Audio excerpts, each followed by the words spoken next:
Okay, so hi, good day everyone. My name is Maureen Okeke, and right now I'm going to be presenting on the comparative analysis of climate response strategy between Nigeria and South Africa. Now, this presentation looks at how both countries are responding to climate change, how their strategies are aligned with key sustainable development goals, and what Nigeria can learn from South Africa's more structured and better funded approach.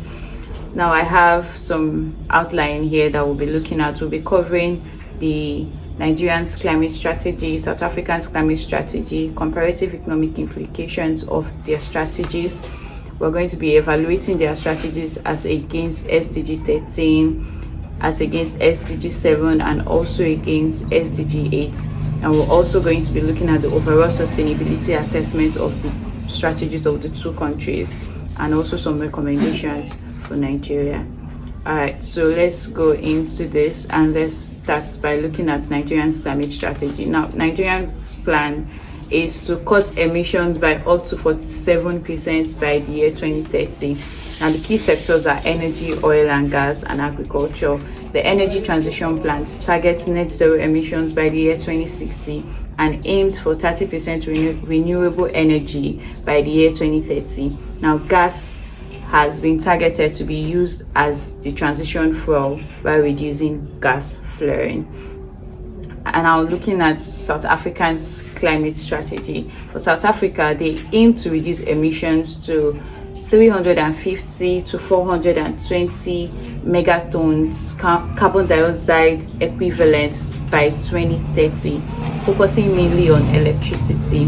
Now, through the Just Energy Transition Partnership, the country has secured $8.5 billion to phase out coal and invest in renewables while protecting workers and communities. So the South Africa actually made provision for the transitioning. So when they are transitioning from coal and moving to electricity, they have something to fall back on. Like the workers, people that work in the coal industry, they are not jobless after this transition happens. So now let's compare their strategies and let's look at the implications of their strategies. For South Africa has a more actionable plan due to its secured funding, like I just said. Through the Just Energy Transition Partnership, they have a very secured funding means. Or for Nigeria, its strategy is strong but underfunded, and this would just only slow down the renewable energy progress and job transition planning rather. So let's evaluate this two nation strategy as against SDG 13, which is climate action. For South Africa's progress is more measurable because it targets its biggest emission source, and we know it's coal because it's actually the largest African country that uses coal to do a lot of things. Like 80% of electricity in South Africa is generated through coal. But for Nigeria, emissions comes from multiple sectors. Comes from gas, it comes from energy, and it just cuts across many sectors, and this actually makes reduction more complex. Imagine having one big dirty room to clean out and having 6 dirty rooms to clean out. Of course, it is more better to clear out that one big dirty room than clearing out 6 dirty rooms. So that's the situation between Nigeria and South Africa. So evaluating their strategies as against SDG 7, which is affordable and clean energy.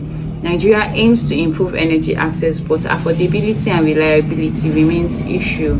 But for South Africa, the shift towards renewables directly supports cheaper, cleaner electricity, making it more aligned with SDG 7. Now, evaluating their strategies against the SDG 8, which is decent work and economic growth. For Nigeria acknowledges the job creation potentials, right? But it lacks a framework for workers exiting the oil sector. While South Africa's Just Energy Transition program includes job creation, reskilling, and social protection, making it stronger for SDG 8. So because of the JETP platform that the South Africa used, which has given them already $8.5 billion. It's actually secured a funding for them to reskill their workers. So those people that work or that are currently working in the coal industry, by the time they transition from coal to electricity, they have something to equip those guys with, so they can reskill them, or they can educate them on how to now work in this new industry that they are moving into. But for Nigeria, because we are underfunded, people will actually lose their job if we do transition from oil and gas sector, because there's no money to reskill these people, there's no money for these people to fall back on, and they will lose their jobs and the economic growth will actually suffer.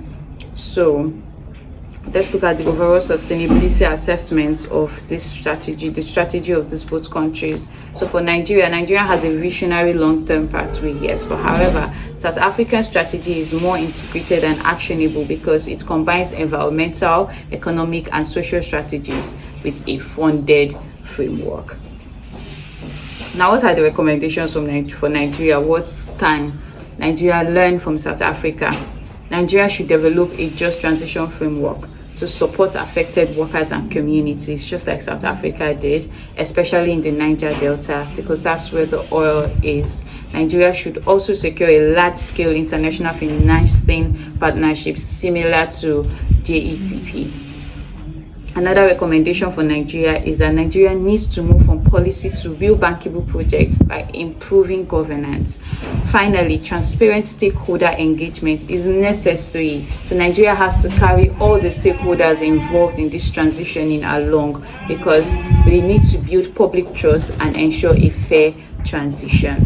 So in conclusion, Nigeria has strong ambitions, but it requires stronger implementation and funding. South Africa's JETP offers a model that links climate action with economic growth and social equity.